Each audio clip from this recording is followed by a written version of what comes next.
Imagine this for a second. You've had an exhausting day. Nothing went as expected. You feel a lump in your throat, a heaviness in your chest that won't let you breathe properly. You sit on the edge of the bed, about to let the tears fall, but suddenly a voice in your head stops you dead in your tracks. What are you complaining about? That voice tells you. There are people in the world with nothing to eat. There are people in hospitals fighting for their lives. You have a roof over your head. You have your health. You have a job. Don't be dramatic. Don't be weak. You have no right to feel this way. Does it sound familiar? That exact moment where you punish yourself for feeling pain is what we call emotional invalidation in psychology. It's as if you had an open wound and instead of putting on a bandage, you screamed at yourself for bleeding. Today, we're going to talk about why we do this to ourselves, why we've turned resilience into a prison, and why feeling like you have no right to be down is, ironically, one of the fastest ways to destroy your mental health. Stay with me, because today, we're going to give you the permission you've been denying yourself. We live in the era of productivity and toxic positivity. We've been sold the idea that happiness is an obligation and that suffering is a glitch in the system.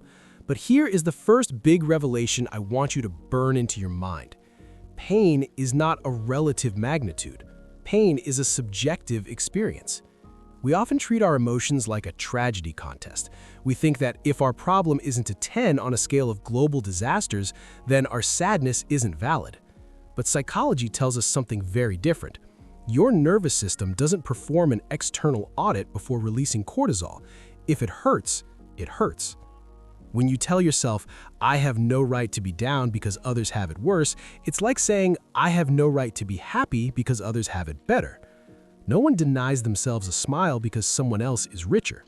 So why do you deny yourself a tear because someone else has a more serious problem? From a neuroscience perspective, when you experience a difficult emotion, your amygdala, the emotional center, sends out an alert signal. But if you grew up in an environment where vulnerability was punished, your prefrontal cortex reacts with a moral judgment. This is weakness. Stop it. This creates what we call secondary emotions. You're no longer just sad, now you're guilty for being sad. Most of us learn this as children. Perhaps you were told, don't cry, it's not that big of a deal. In that moment, your child brain made a dangerous discovery. To be loved, I must be functional and not cause problems. Today, that external voice has become your own jailer. To stop invalidating yourself, you need clear protocols. Here are 3 clinical tools you can apply today. The first is the name and space protocol.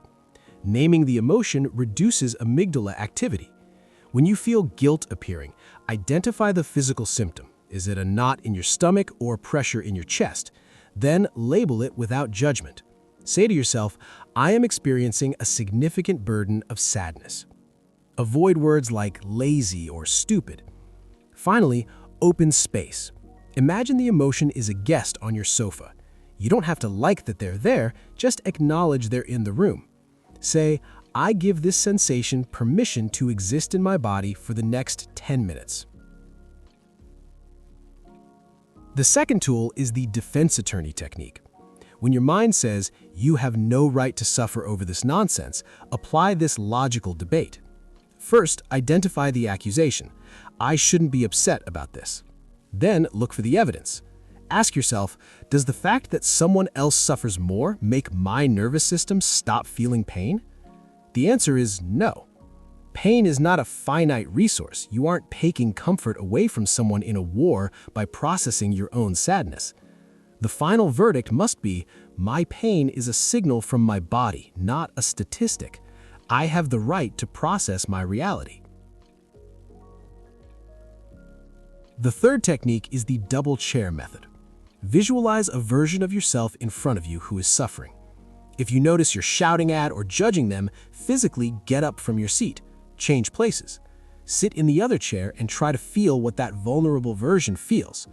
Go back to your original seat and ask yourself, what is the most helpful thing I can say to this person to make them feel safe? Usually it's an I'm with you, not a get over it. It's important to make a side note. If you're a highly sensitive person, or you have ADHD or autism, your nervous system processes emotions with much greater intensity. What is background noise for others is a deafening roar for you. Your right to be down is not an option. It's a biological necessity to regulate your system. Don't measure yourself with a ruler that wasn't made for you. Your value doesn't depend on your utility. We've been taught that we only matter when we're productive or in a good mood. But you are a complex biological organism. Crying is releasing tension. Being sad is a sign that something matters to you. If you take away your right to be down, you also take away your right to be fully well. You cannot numb pain without also numbing joy. Your suffering doesn't need anyone's permission to be real, not even yours. You don't have to win a tragedy contest to have the right to feel.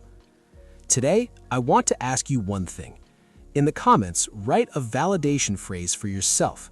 Something like, "Today, I accept that I am exhausted, and that's okay." You'll be surprised to see how many people feel the same way.